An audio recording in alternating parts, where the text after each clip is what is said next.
ही शब्द सुनाता सगरो सुबह शाम दोपहर में। हाँ एक ही शब्द सुनाता सगरो सुबह शाम दोपहर में। बम बम गूंजाता देवघर में भोले बाबा के शहर में। बम बम गूंजाता देवघर में भोले बाबा के शहर में। गली चौक चौराहा सगरो देखा डगर डगर में।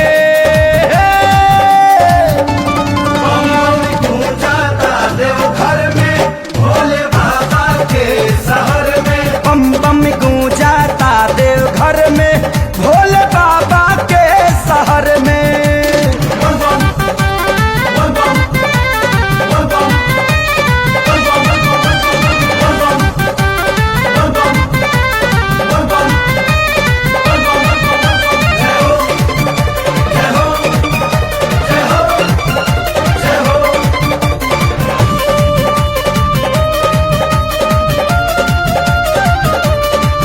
हर जुबा पे शिव के नाम हवे, कहीं मंजिल पैगाम हवे। हर जुबा पे शिव के नाम हवे, कहीं मंजिल पैगाम हवे। शिव नाम से शक्ति बढ़ जाला, शिव का सुइया पर चढ़ जाला। घट घट बासी शिव कैलाशी राखे सबके नजर में।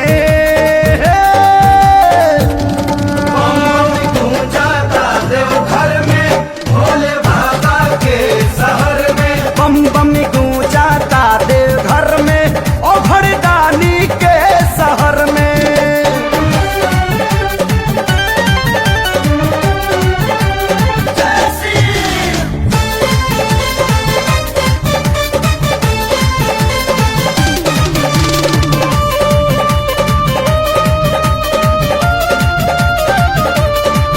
कांवर से दम पर दम निकले, दौड़त घर से डाक बम निकले। कांवर से दम पर दम निकले, दौड़त घर से डाक बम निकले। अब 10 दिशा 14 भुवन से हर हर बम बम बम निकले। डुबकी लगा के कांवरिया जय बोले गंगा लहर में।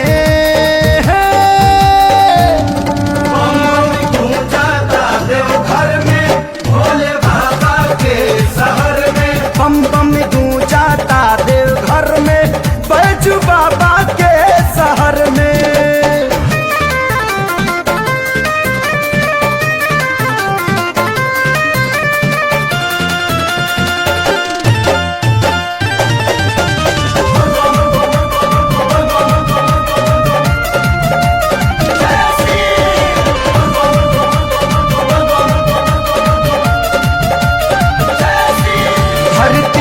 गगन बम बम बोले, 49 पवन हरदम बोले। धरती या गगन बम बम बोले, 49 पवन हरदम बोले। देवी देवता भी देवलोक से ओम नमः शिवाय छन छन बोले।